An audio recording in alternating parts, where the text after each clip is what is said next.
महत्वपूर्ण प्राचीन अभिलेख और लेख हैं। तो सोगौरा ताम्रपत्र है। तो सोगौरा ताम्रपत्र के रूप में प्रारंभिक ज्ञात ताम्रपत्र मौर्य अभिलेख है जो अकाल रहित प्रयासों का उल्लेख करते हैं। यह भारत में अशोक काल के पूर्व में बहुत कम यानी ब्राह्मी अभिलेखों में से एक है। ठीक है, सोगौरा जो ताम्रपत्र है वो क्या है, अकाल राहत प्रयासों का इसमें उल्लेख किया गया है। इसके बाद अशोक का अभिलेख। तो अशोक के अभिलेख जो हैं, अशोक के अभिलेख अशोक के स्तंभों के साथ साथ शिलाखंड और गुफा भित्तियों पर 33 अभिलेखों के संग्रह हैं, जिन्हें 269 बीसी में 232 बीसी तक अपने शासनकाल में मौर्य साम्राज्य के सम्राट अशोक द्वारा बनवाया गया था। ये अभिलेख पूरे देश में फैले हुए हैं और बौद्ध धर्म के पहले मूर्त साक्ष्य का प्रतिनिधित्व करते हैं। जटिल समाज द्वारा सामना की जाने वाली गंभीर समस्याएं हल करने के लिए ये अभिलेख धर्म के संबंध में अशोक के विचारों का विस्तार से वर्णन करते हैं। तो ये सारी अशोक के अभिलेख हैं, उनके बारे में डिटेल है। इसके बाद है रोमिनदेई अभिलेख। तो ये अभिलेख जो है लघु स्तंभों के अंतर्गत आते हैं। इनमें सम्राट अशोक का समर्पण अभिलेखित करने वाले अभिलेख सम्मिलित हैं। ये अभिलेख भगवान बुद्ध के जन्म स्थान यानी लुम्बिनी, रोमिनदेई, रूपनदेई जिला नेपाल की अशोक की यात्रा का उल्लेख करता है।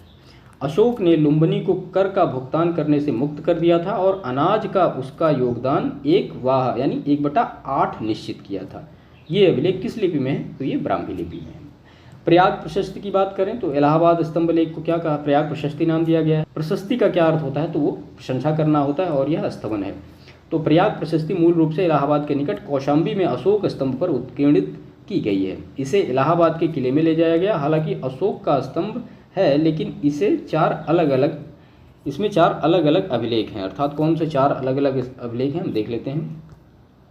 तो जैसा कि सभी स्तंभ लेखों में ब्राह्मी लिपि में अशोक का सामान्य अभिलेख है। दूसरा इसमें कि अशोक की जो पत्नी कारुवाकी के राजकीय धर्मार्थ कार्यों का वर्णन करने वाला रानी का अभिलेख है।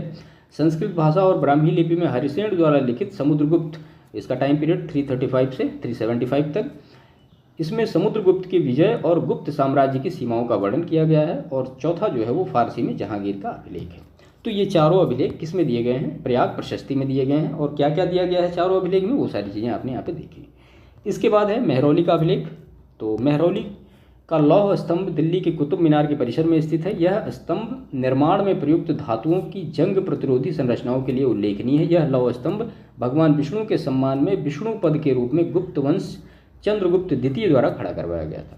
यह स्तंभ चंद्रगुप्त को अपने एकजुट शत्रुओं के संघ के विरुद्ध लड़कर देश की विजय का श्रेय देता है। यह युद्ध में उनकी वाकाटकों पर विजय का भी श्रेय देता है, जो सिंधु के 7 मुहानों पर लड़ा गया था। तो ये सारी चीज़ें मेहरौली अभिलेख के बारे में है।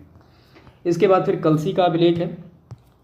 तो कलसी का अभिलेख जो है यमुना नदी के तट पर चक्राता और देहरादून के बीच स्थित एक छोटा सा नगर है। कलसी का अशोक का अभिलेख अद्वितीय रूप से अनूठा है, क्योंकि कलसी उत्तर भारत का एकमात्र स्थल है जहां मौर्य सम्राट ने 14 शिलालेखों का समुच्चय उत्कीर्णित कराया था।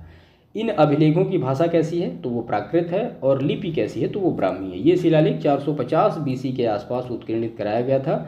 और क्वार्ट्ज पत्थर से बना ये शिलालेख बौद्ध धर्म में अपना लेने पर अपने आंतरिक प्रशासन में अशोक का मानवतावादी दृष्टिकोण का प्रतिबिंबित करता है। साथ ही ये अहिंसा और युद्ध निषेध के प्रति प्रतिबद्धता की नीतियों को भी दर्शाते हैं। यह अभिलेख उसके द्वारा आध्यात्मिकता का मार्ग ग्रहण कर लेने के बाद उसके जीवन में प्रकाश डालते हैं। तो ये कलसी के अभिलेख के बारे में कुछ महत्वपूर्ण चीज़ें थी, याद रखिएगा। मास्की का अभिलेख। तो मास्की का ये कर्नाटक के रायचूर जिले में स्थित है और एक गांव में पुरातात्विक स्थल है। यह स्थल तुंगभद्रा की सहायक नदी मास्की नदी के किनारे स्थित है। इस स्थल से सम्राट अशोक का लघु राजदेश मिलता है। यह राजादेश सम्राट अशोक का पहला वैसा राजादेश है जिसमें देव नाम प्रिय या पियदसी की बजाय अशोक का नाम है। ठीक है, ये प्रश्न पूछा गया है कि कौन सा अभिलेख है जिसमें अशोक का जो नाम है वो अशोक लिखा गया है, देव नाम पी या पियदसी नहीं लिखा गया। तो वो मास्की का अभिलेख है। ये प्रश्न पूछा गया है। यह अभिलेख धर्म शासन का साक्षी है और लोगों से बौद्ध धर्म के सिद्धांतों का पालन करने को कहता है। इसके अतिरिक्त इस अभिलेख से उत्तरी पूर्वी कर्नाटक की कृष्णा घाटी तक मौर्य साम्राज्य के प्रसार का पता चलता है। कलिंग जो राजा देश है, तो कलिंग का युद्ध अशोक के जीवन की युगांतरकारी घटना थी और उसने न केवल दिग्विजय की अपनी महत्वाकांक्षा त्याग दी, बल्कि साथ ही अहिंसा का मार्ग और बौद्ध धर्म का पालन करने का भी निर्णय लिया।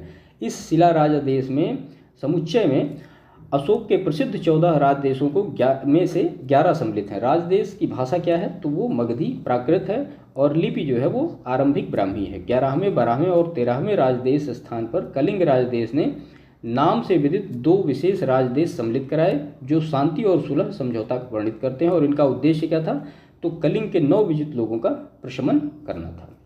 इसके बाद ऐहोल अभिलेख, इसमें जितने भी अभिलेख लिए गए सबसे प्रश्न आए हैं।